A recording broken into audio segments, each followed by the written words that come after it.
Hello everyone and a warm welcome to Achievers YouTube channel. A very good morning guys. I hope you are doing well. स्वागत है सभी का achievers YouTube channel पर। तो कैसे हो दोस्तों?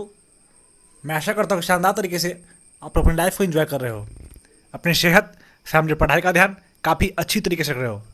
दोस्तों, हर सुबह की तरह आज भी हम आपके लिए सबसे पहले और सबसे बेहतरीन प्रश्नों के संकलन के साथ में 19 अक्टूबर का करंट अफेयर्स लेकर आया हूँ, जो आने वाले परीक्षाओं के दृष्टिकोण से काफ़ी महत्वपूर्ण साबित होगा।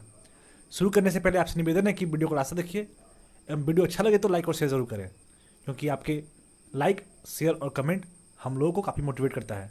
तो आइए बिना समय व्यर्थ किए बढ़ते अपने पहले प्रश्न की ओर।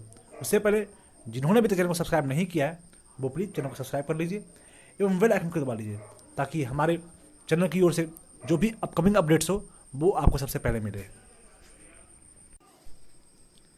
पहला प्रश्न देखते हैं, विश्व रजोनिवृत्ति दिवस, वर्ल्ड मेनोपॉज डे कब मनाया जाता है? तो जो वर्ल्ड मेनोपॉज डे है वो हर साल 18 अक्टूबर को मनाया जाता है। ये जो मेनोपॉज होता है, जो रजोनिवृत्ति दिवस है, वो महिलाओं की जो मासिक धर्म होते हैं जिसके वजह से हम लोग एग्जिस्ट करते हैं। बहुत सारे लोग होते हैं जो महिलाओं के, जो हमारे जो माताएं बहनें होती हैं, उनके पीरियड्स को हीन दृष्टि से देखते हैं। ये जो इस तरीके से जो देखने का जो नज़रिया है वो काफ़ी गलत है। अगर जो आज हम लोग इस धरा पे हैं, इस पृथ्वी पे हैं, इस पृथ्वी पे सांस ले रहे हैं, तो बस इस रजोनिवृत्ति के कारण ही, इस मासिक धर्म के कारण ही हम लोग एग्जिस्ट करते हैं। तो इसे बिल्कुल भी हीन दृष्टि से ना देखिए। तो ये जो विश्व रजोनिवृत्ति दिवस है वो हर साल 18 अक्टूबर को मनाया जाता है, और हम लोग को चाहिए कि जब भी हमारे माँ बहनें ऐसे कंडीशंस में हो तो उन्हें जितने सारे हेल्प कर सके वो करें। ये हमारा फ़र्ज़ है और ये मानव होने का हम लोग का धर्म भी है। तो ये था हमारा पहला क्वेश्चन। अब अगला प्रश्न देखते हैं, पहली भारतीय महिला कौन है जिन्होंने world life photographer of year award जीता है? ये ऐश्वर्या श्रीधर जी हैं, जिन्होंने वर्ल्ड लाइफ फोटोग्राफर अवार्ड जीता है। ये हमारे भारत की पहला महिला है जो कि वर्ल्ड लाइफ फोटोग्राफर अवार्ड जीते हैं इस साल का। ठीक है, ये हैं ऐश्वर्या श्रीधर जी। ठीक है, ये था सेकंड क्वेश्चन। अब अगला प्रश्न देखते हैं, एनटीपीसी सीएमडी कौन है जिनका कार्यकाल जुलाई 2025 तक बढ़ा दिया गया है? जुलाई 2025 तक इनका कार्यकाल बढ़ाया गया है। ये एनटीपीसी के सीएमडी हैं जिनका नाम गुरदीप सिंह जी है। इनका जो कार्यकाल था ये 2021 तक था और इनका कार्यकाल बढ़ा के 2025 तक कर दिया गया है। तो ये था आपका थर्ड क्वेश्चन। ठीक है, जो गुरदीप सिंह के बारे में था। अब अगला प्रश्न देख लेते हैं, किस राज्य सरकार ने महिला सशक्तिकरण कार्यक्रम मिशन शक्ति शुरू करेगी? मिशन शक्ति, तो ये महिला को इम्पावर करने के लिए, हमारे देश की जो महिलाएं हैं, जो हमारे देश की माताएं एवं बहनें हैं, उनको इम्पावर करने के लिए, उन्हें मजबूत करने के लिए ये मिशन शक्ति शुरू किया जा रहा है। ये उत्तर प्रदेश के द्वारा शुरू किया जा रहा है। अभी फिलहाल एक मिशन आया था। मिशन आप कह सकते हो उसको, हाँ मिशन ही कह सकते हो, हाथ धो और भगाओ कोरोना, ऐसा कुछ था। तो उस समय मुझे वो एग्जैक्टली टर्म मुझे पता नहीं है। उसका था कि मतलब हाथ धोना और भगाओ कोरोना, हाँ ये था। तो वो भी उत्तर प्रदेश को स्टार्ट किया गया। उसके बाद से नल जल योजना जो था, हर घर में जल पहुंचाना, उधर भी मतलब उत्तर प्रदेश में ये भी योजना ही चलाई जा रही थी। तो ये जो मिशन शक्ति है, ये महिला को एम्पावर करने के लिए उत्तर प्रदेश सरकार के द्वारा ये योजना शुरू किया गया है। उत्तर प्रदेश सरकार राज्य में महिलाओं के खिलाफ अपराध से निपटने और जागरूकता को बढ़ाने के लिए 17 अक्टूबर को 6 महीने लंबे महिला सशक्तिकरण कार्यक्रम मिशन शक्ति की शुरुआत करेगी। 6 महीने के अभियान के 2 चरण हैं, मिशन शक्ति और ऑपरेशन शक्ति। मिशन शक्ति में महिलाओं को सुरक्षा से संबंधित जागरूकता अभियान शामिल होंगे। तो ये था हमारा जो मिशन शक्ति था उसके बारे में। अब ये जो मिशन है वो उत्तर प्रदेश में हो रहा है, तो उत्तर प्रदेश की जो भी इंपॉर्टेंट बातें हैं वो हम लोग देख लेते हैं। कैपिटल कहाँ है? लखनऊ है। और लार्जेस्ट सिटी क्या है? कानपुर है। मैं हर दिन छोड़ता हूँ, मैं अपडेट कर लूँगा इसे अपने ब्लॉग पे जाके। तो जो लार्जेस्ट सिटी है वो अब कानपुर है। गवर्नर आनंदीबेन पटेल हैं और चीफ मिनिस्टर योगी आदित्यनाथ हैं। Deputy chief minister Keshav Prasad Maurya हैं और विधानसभा में 403 सीट है। विधान परिषद में 100 सीट है और राज्यसभा में 31 सीट है। लोकसभा में 80 सीट है और जो हाईकोर्ट है वो इलाहाबाद हाईकोर्ट प्रयागराज में है। एक ब्रांच इसका लखनऊ में भी है। इतने बड़े स्टेट होने के कारण इसका एक और ब्रांच है जो कि लखनऊ में है। इतने बड़े स्टेट होने के बाद भी यहाँ सिर्फ एक ही नेशनल पार्क है जिसका नाम है दुधवा नेशनल पार्क, ठीक है। तो ये हम लोग को याद होना चाहिए कि उत्तर प्रदेश में एक नेशनल पार्क है जिसका नाम दुधवा नेशनल पार्क है। अब ये देख लीजिए आपका जो उत्तर प्रदेश है वो किस किस राज्य से इसका बॉर्डर शेयर होता है। तो एक पहले देश है जिसका नाम नेपाल है, उससे इसका बॉर्डर शेयर होता है। उत्तराखंड से होता है, बिहार से होता है, झारखंड से, छत्तीसगढ़ से, मध्य प्रदेश, राजस्थान और हरियाणा। आप लोग मैप में देख सकते हो, अच्छी तरह से दिखता है यहाँ पे। ये उत्तर प्रदेश है, इधर नेपाल का पार्ट है, Uttarakhand, Haryana, national territory Delhi, Haryana sorry Rajasthan, Madhya Pradesh, Chhattisgarh, Jharkhand और बिहार। तो ये था आपका उत्तर प्रदेश का किस किस राज्य से बॉर्डर टच हुआ था उसके बारे में। अब अगला प्रश्न देख लेते हैं। नितिन गडकरी ने किस राज्य में 16 NH परियोजनाओं को आधारशिला रखी है। मतलब 16 NH परियोजनाओं को, मतलब 16 यानी 16 NH बनाने वाले हैं। तो ये किस राज्य में बनाने वाले हैं?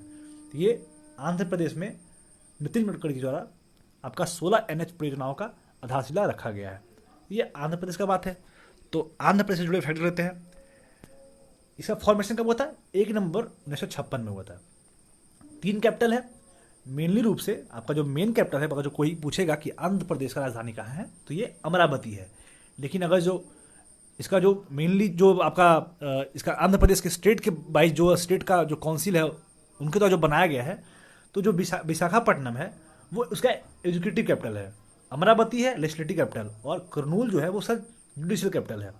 चीफ मिनिस्टर जो है इसका YS जगनमोहन रेड्डी है और गवर्नर जो है बिश्वभूषण हरिचंदन है। विधानसभा में 175 सीट है और विधान परिषद में 58 सीट है। उसके बाद ये देख लीजिए, आपका राज्यसभा में 11 सीट है और लोकसभा में 25 सीट है। एरिया बाय रैंकिंग 7th है और पॉपुलेशन में रैंकिंग क्या है? 10th है। यहाँ पे 3 इंपॉर्टेंट नेशनल पार्क है। Papikonda national park, Shri Venkateswara park है और Rajiv Gandhi national park. Papikonda, Shri Venkateswara park और राजीव गांधी नेशनल पार्क, ये 3 इंपॉर्टेंट नेशनल पार्क है वहाँ, ठीक है। तो ये हम लोग को आंध्र प्रदेश का जो नेशनल पार्क है उसको याद कर लेना चाहिए।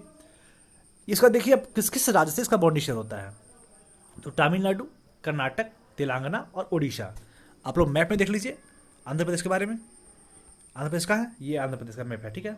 ये आंध्र प्रदेश का मैप है, देख लीजिए। उड़ीसा शेयर कर रहा है, छत्तीसगढ़, महाराष्ट्र, कर्नाटक और ये तमिलनाडु। तो ये कुछ राज्य हैं जिससे इसका आंध्र प्रदेश का बॉर्डर शेयर हो रहा है। तो अब अगला प्रश्न के देखते हैं। संघाई सहयोग संगठन SCO के सदस्य राज्यों की 7वीं न्याय मंत्री की बैठक की वस्तुतः मेजबानी निम्नलिखित में से किसके द्वारा की गई है? ये रविशंकर प्रसाद जी हैं जिनके द्वारा संघाई सहयोग संगठन के सदस्य की राज्यों की 7वीं न्याय मंत्री की बैठक की मेजबानी किया गया है। तो ये संघाई सहयोग संगठन SCO। तो सबसे पहले आपको SCO के बारे में जो भी सारे फैक्ट्स हैं, SCO का फुल फॉर्म क्या होता है, SCO का हेडक्वार्टर्स कहाँ है, SCO कब फॉर्म किया गया था, वो सारे फैक्ट्स आप लोगों को बताना है। केंद्रीय कानून मंत्री रविशंकर प्रसाद ने 16 अक्टूबर 2020 को संघाई सहयोग संगठन के सदस्य राज्यों की 7वीं न्याय मंत्री की बैठक वस्तुतः मेजबानी की है। यहाँ पर चलिए, यहाँ पे तो इसका फुल फॉर्म भी दिया हुआ है संघाई सहयोग संगठन, लेकिन ये हिंदी में है, आपको इंग्लिश में देना है, ठीक है। 7वें न्याय मंत्री की बैठक में पाकिस्तान, चीन, कजाकिस्तान, तजाकिस्तान और किर्गिस्तान के कानून और न्याय मंत्रियों ने भाग लिया। इस अवसर पर SCO सदस्य राज्यों द्वारा एक संयुक्त बयान पर भी हस्ताक्षर किया गया। तो ये था SCO के बारे में, जो कि अभी मीटिंग हुआ, जो हमारे देश के केंद्रीय कानून मंत्री रविशंकर प्रसाद के द्वारा लीड किया गया था। अब अगला प्रश्न देखते हैं। टीच फॉर ट्राइब्स स्कीम किस राज्य सरकार द्वारा लॉन्च किया गया? टीच फॉर ट्राइब्स मतलब ट्राइब्स लोगों के पढ़ाने के लिए ये स्कीम लॉन्च किया गया। तो सबसे ज़्यादा ट्राइबल्स जो लोग हैं वो कहाँ हैं? वो छत्तीसगढ़ में है।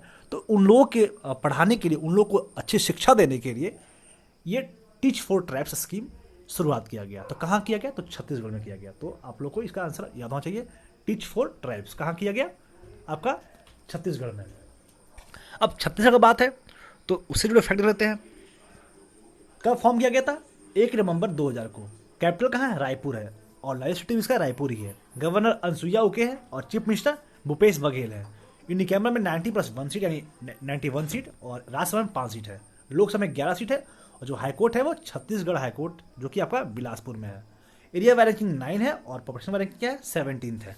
यहाँ पे कुछ इंपॉर्टेंट नेशनल पार्क है जो कि आपको याद होना चाहिए। इंद्रावती नेशनल पार्क, उसके बाद कांगेर वैली नेशनल पार्क और गुरु घासीदास नेशनल पार्क, ये आप लोग को याद होना चाहिए। अब ये देख लीजिए कि आपका छत्तीसगढ़ किस किस राज्य से बॉर्डर शेयर होता है। तो झारखंड से हो रहा है, उड़ीसा से हो रहा है, मध्य प्रदेश से हो रहा है, महाराष्ट्र से, उत्तर प्रदेश से, झारखंड से और आंध्र प्रदेश से। तो ये कुछ राज्य हैं जिससे उत्तर प्रदेश सॉरी आपका जो छत्तीसगढ़ है उसका बॉर्डर शेयर होता है। आप लोग मैप में देख लीजिए छत्तीसगढ़ कहाँ पे। चलिए ऊपर मैं दिखाता हूँ, आप छत्तीसगढ़ देखिए, ये छत्तीसगढ़ है, ये छत्तीसगढ़ है, झारखंड हो रहा है, उड़ीसा, मध्य प्रदेश, उत्तर प्रदेश, महाराष्ट्र, आंध्र प्रदेश। तो ये कुछ राज्य है जिससे इसका बाउंड्री शेयर हो रहा है। अब अगला प्रश्न देख लेते हैं, किस देश के क्रिकेटर उमर गुल ने क्रिकेट के सभी प्रारूपों से संन्यास की घोषणा की है। यहाँ पे उमर गुल है, वो गलती से थोड़ा सा मिसप्रिंट हुआ है, आप लोग ध्यान देख लीजिएगा, मिसप्रिंट नहीं मिसटाइप हुआ है, ठीक है। तो ये जो उमर गुल है वो पाकिस्तान के फास्ट बॉलर हैं, ठीक है। ये बॉलर है आपका पाकिस्तान देश के, काफ़ी उम्दा बॉलर थे।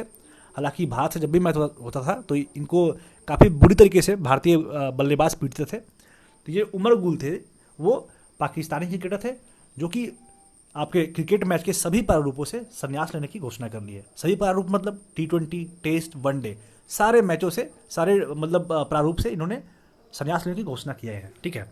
ये था आपका 8वां क्वेश्चन जो कि उमर गुल के बारे में था। अगला प्रश्न देखते हैं, किसके द्वारा लिखित किताब द बैटल ऑफ बिलोंगिंग का विमोचन किया गया। द बैटल ऑफ बिलोंगिंग, यहाँ पे आपको साफ दिख रहा होगा द बैटल ऑफ बिलोंगिंग। तो द बैटल ऑफ बिलोंगिंग है, नीचे क्या लिखा है, शशि थरूर। तो ये जो बुक है वो शशि थरूर के द्वारा विमोचन इस पुस्तक को किया गया है, द बैटल ऑफ बिलोंगिंग। काफ़ी इंपॉर्टेंट बुक्स होने वाला है, जो भी अभी करंट जो भी बुक्स आ रहे हैं तो वो आप लोग को याद होना चाहिए। उसके बाद से मैं एक चीज़ बता दे रहा हूँ आपको कि हमारे टीम मेंबर के द्वारा, हमारे जो भी टीम में वीडियोस बनाते हैं उनके द्वारा काफ़ी शानदार वीडियो बुक एंड ऑथर्स पे लाया गया है। तो जो लोग भी अभी तक उस वीडियो को नहीं देखे हैं, उस वीडियो क्लिप को नहीं देखे हैं, तो उन लोगों से मेरा रिक्वेस्ट है कि आप लोग जाइए और उस वीडियो का जरूर देखिए।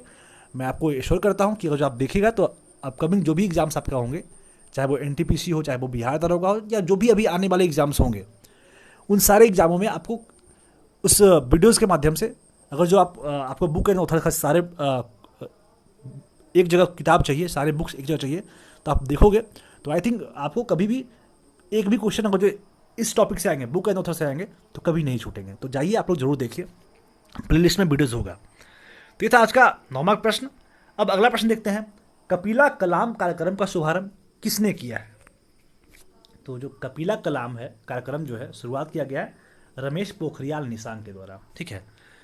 अब ये देख लीजिए, जो केंद्रीय शिक्षा मंत्री रमेश पोखरियाल निशंक ने ये 15 अक्टूबर 2020 को बौद्धिक संपदा साक्षरता और जागरूकता अभियान के लिए कलाम कार्यक्रम के लिए खड़ा किया गया है। यह अभियान कपिला की शुरुआत की है। यह दिवस पूर्व राष्ट्रपति डॉक्टर APJ अब्दुल कलाम के 89वें जयंती के उपलक्ष्य पे शुरू किया गया है। देखिए कपिला कलाम, यहाँ पे तो कलाम भी है ना, तो ये जरूर है कि आपके जो हमारे देश के बहुत अच्छे व्यक्तित्व जिनका नाम डॉक्टर APJ अब्दुल कलाम थे, इनके नाम पर ये कपिला कलाम का शुभारंभ किया गया है। और कौन किया? रमेश पोखरियाल निशंक के द्वारा किया गया। तो ये था हमारा 10वां प्रश्न आज का। अब अगला प्रश्न देखते हैं, किस राज्य सरकार ने माई टाउन माई प्राइड कार्यक्रम की घोषणा की है।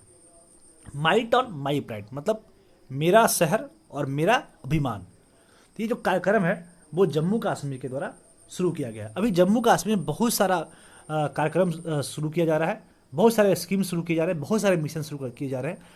तो आप लोग से रिक्वेस्ट है कि आप लोग सभी लोग, जो भी लोग हर दिन वीडियो देखते हैं, तो आप लोग नोट्स बना लीजिए, ठीक है।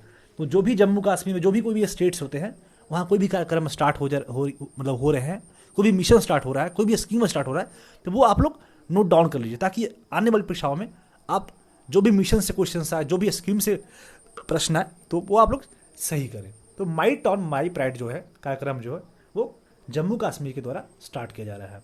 तो जम्मू कश्मीर का बात है तो उससे जुड़े फैक्ट रहते हैं। लेफ्टिनेंट गवर्नर जो है वो मनोज सिन्हा है और इन कैमरा में 114 सीट है, राज्यसभा में 4 सीट है और लोकसभा में कुल 5 सीट है। High court Jammu and Kashmir high court है। अब ये देख लीजिए कि आपका जो यहाँ पे कुछ इंपॉर्टेंट नेशनल पार्क है। सबसे पहले एक दचिंगम नेशनल पार्क, दूसरा किस्तावर नेशनल पार्क और तीसरा सलीम अली नेशनल पार्क।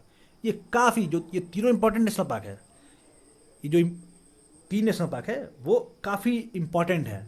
तो आप लोग को बिल्कुल याद होना चाहिए द चिंगम, किस्तावर और सलीम अली नेशनल पार्क। वैसे तो मैं हर दिन आपको करा रहा हूँ, हर दिन 2-4 स्टेट्स का होता ही है, तो हर दिन मैं करा रहा हूँ, तो आपको याद ही हो जाएगा। बस आपको थोड़ा सा एफर्ट करना है। आपको जो संडे को आप लोगों को हॉलीडे रहता है, कोई टेस्ट वेस्ट नहीं होता है, तो उस दिन क्या जो भी चीज़ मैं पढ़ाया हूँ, जो भी चीज़ मैं करंट अफेयर्स में कराया हूँ, तो वो आप लोग एक बार पूरे को देख जाओ। ऐसे तो मैं आप लोग के लिए एक और स्कीम क्या बोल सकते हो उसको, एक और इनिशिएटिव स्टार्ट किया हूँ। वो क्या है कि वीकली करंट अफेयर्स, पहले क्या था मंथली करंट अफेयर्स होता था, अब क्या रहा वीकली भी हो रहा है। तो एक वीक में जो भी आपने पूरा पढ़ा है, जो भी चीज़ पढ़ा है, वो पूरे चीज़ का एक जगह संग्रह मिल जाएगा आपको। तो उससे क्या होगा, जो भी आपका एक वीक का पूरा करंट अफेयर्स हुए, सारा का रिवीजन आप आराम से कर पाओगे। तो जो भी लोग नहीं देखे वो वीडियोस को, जाइए सबसे पहले वो देख लीजिए, ताकि पिछले वीक का कोई भी क्वेश्चन आप लोग से ना छूटे करंट अफेयर्स का। अब ये देख लीजिए, आपका जो जम्मू कश्मीर है वो किस किस राज्यों से बाउंड्री शेयर होता है। तो हिमाचल प्रदेश, पंजाब, लद्दाख। देख लीजिए यहाँ पे आपका जम्मू कश्मीर का मैप है, आप लोग को स्पष्ट दिख रहा होगा। ये लद्दाख यूटी है, जम्मू कश्मीर है, हिमाचल प्रदेश है, पंजाब है, इधर पाकिस्तान देश है, उससे भी इसका बाउंड्री शेयर होता है। तो ये था आपका जम्मू कश्मीर के बारे में बात। अब अगला प्रश्न देखते हैं। वर्ल्ड बैंक की 102वीं बैठक में भारत का प्रतिनिधित्व किसने किया? यानी 102 बैठक था, उसमें भारत का प्रतिनिधित्व, भारत को जो रिप्रेजेंट कर रहे थे वो कौन किए थे? तो ये हमारे देश के जो वित्त मंत्री हैं निर्मला सीतारमण जी, वो 102वीं बैठक का भारत की ओर से प्रतिनिधित्व किए हैं। ठीक है, अब वर्ल्ड बैंक का बात है, तो वर्ल्ड बैंक के बारे में जो भी इंपॉर्टेंट फैक्ट्स है वो देख लेते हैं हम लोग। जुलाई 1944 में इसको फॉर्म किया गया था, हेडक्वार्टर्स का वाशिंगटन डीसी है, और इसका जो पर्पस है, क्यों ये स्टार्ट किया गया था, तो ये इकोनॉमिक डेवलपमेंट के लिए वर्ल्ड बैंक को स्टार्ट किया गया था। कुल मेंबर है 189 कंट्रीज जो कि IBRD के हैं, और 173 कंट्रीज जो कि IDA के हैं। President of world bank David Malpass हैं, और MD and CFO world bank, जो कि काफ़ी इंपॉर्टेंट है क्योंकि ये हमारे देश से संबंधित है, जिनका नाम अंशुला कांत है। क्वेश्चन आ सकता है कि वर्ल्ड बैंक के MD कौन है या वर्ल्ड बैंक के CFO कौन है, तो इसका आंसर क्या होगा? अंशुला कांत। और प्रेसिडेंट कौन है? David Malpass. ठीक है, ये था वर्ल्ड बैंक के बारे में बात। अब अगला प्रश्न देख लेते हैं। अगला प्रश्न देखते हैं, भारत और किस देश ने 16 अक्टूबर 2020 को अपनी पहली संयुक्त आयोग की बैठक आयोजित की है? तो ये भारत और किस देश के साथ में पहली संयुक्त आयोग की बैठक आयोजित किया गया है? तो ये चिली कंट्री है, जो कि भारत के साथ पहली संयुक्त, इसके पहले कभी आज तक संयुक्त आयोग की बैठक नहीं हुआ था। ये पहली बार भारत और चिली का मीटिंग हुआ है, जिसमें दोनों देशों ने अपने संबंधों में नई गति लाने पर सहमति व्यक्त की है। वे व्यापार, वाणिज्य, कृषि, स्वास्थ्य, सामाजिक सुरक्षा, रक्षा और अंतरिक्ष के क्षेत्र पर काम करने के लिए सहमत हुए हैं। तो जितने सारे क्षेत्र था सब कुछ तो इसमें कंक्लूड हो गया। व्यापार हो ही गया, वाणिज्य हो ही गया, कृषि, स्वास्थ्य, सामाजिक सुरक्षा, रक्षा, अंतरिक्ष क्षेत्र। अब कुछ बचे हैं? कुछ तो नहीं बचा है। जितने सारे क्षेत्र था सारा कुछ, ट्रेडिंग्स वगैरह सब कुछ आपका चिली के साथ में आपका ये वार्ता हुआ, मीटिंग हुआ, पहला जो आपका मीटिंग हुआ है चिली के साथ में। तो चिली का कैपिटल क्या है? सैंटियागो है, और करेंसी क्या चलता है? पीसो चलता है।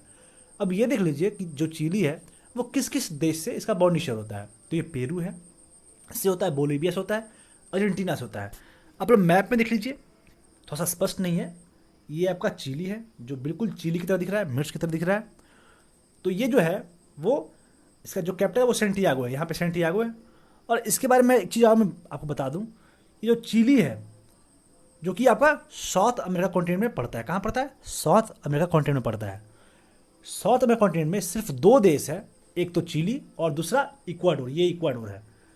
ये बस 2 देश है जो कि आज तक, मतलब आज तक नहीं, जो कि आपका ब्राज़ील से बाउंड्री शेयर नहीं करता है। ठीक है, बाकी जितने सारे देश है वो आपका ब्राज़ील से बाउंड्री शेयर करता है। यहाँ देख रहे, बोलीविया देख कर ही रहा है, पेरू कर ही लिया, जितना भी सारा आपका कंट्री है वो सारे कंट्री ब्राज़ील शेयर करता है। सिर्फ इक्वाडोर और चिली, ये 2 कंट्री है जो कि आपका ब्राज़ील से बाउंड्री शेयर नहीं करता है।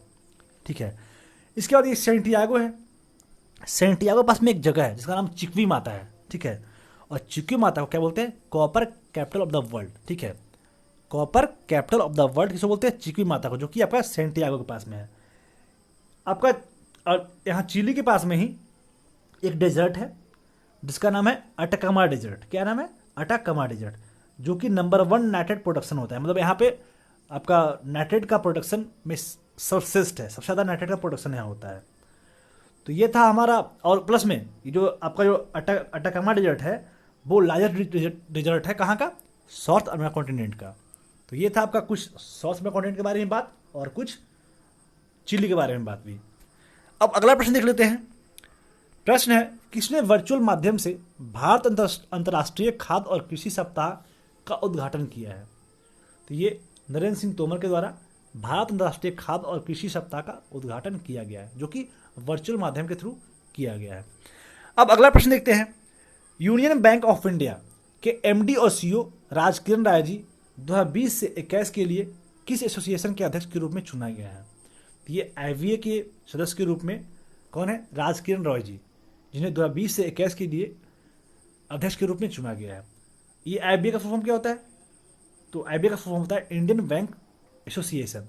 सीईओ कौन है? सुनील मेहता। और हेडक्वार्टर्स कौन है? हेडक्वार्टर्स कहाँ है? मुंबई है।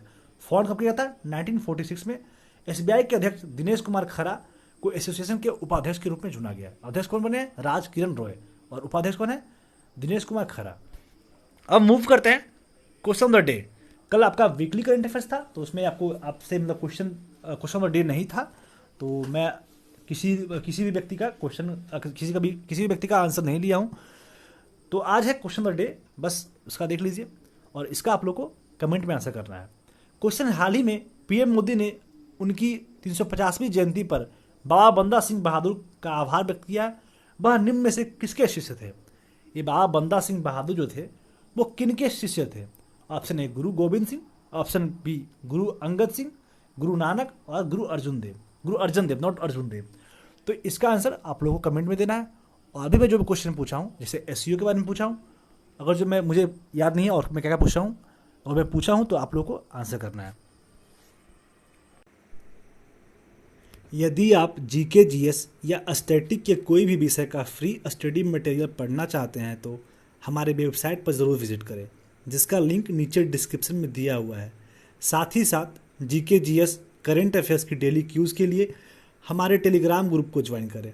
आज के पीडीएफ के लिए हमारे ऑफिशियल टेलीग्राम चैनल को सब्सक्राइब करें, इसका भी लिंक नीचे डिस्क्रिप्शन में दिया हुआ है। आप लोग पढ़ते रहें, घर पे रहें, सुरक्षित रहें, और यदि वीडियो अच्छा लगे तो लाइक कर दें और इसे अपने सगे संबंधियों दोस्तों में शेयर करें। और यदि आप हमारे चैनल पर नए हैं तो चैनल को सब्सक्राइब कर लें। वीडियो में अंत तक बने रहने के लिए बहुत बहुत धन्यवाद। मिलते हैं आपसे अगले दिन। जय हिंद।